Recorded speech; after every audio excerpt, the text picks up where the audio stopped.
Në këtë edicion të shtëpisë më të famshme në Shqipëri, raporti i Gjestit dhe Iglit është diskutuar pafund, si nga banorët brenda shtëpisë, por normalisht edhe nga fancat e dyshes.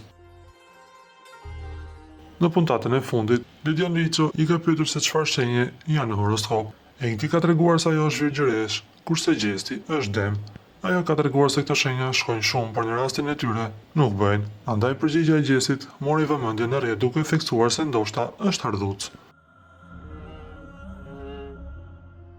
Dhe për raportin e tyre, menaxherja e Iglit ka kërkuar ndihmë nga zonja Meri. Në një postim në Instagram, menaxherja e Iglit i ka shkruar astrologës së famshme zonjës Meri se si qëndron puna dhe sepse ata të dy nuk po munden të jenë një çift. Me sa duket, familja dhe menaxherja e Iglit dëshirojnë që ata të dy të bashkohen. Se çfarë do të ndodhë mes tyre, na mbetet vetëm të presim.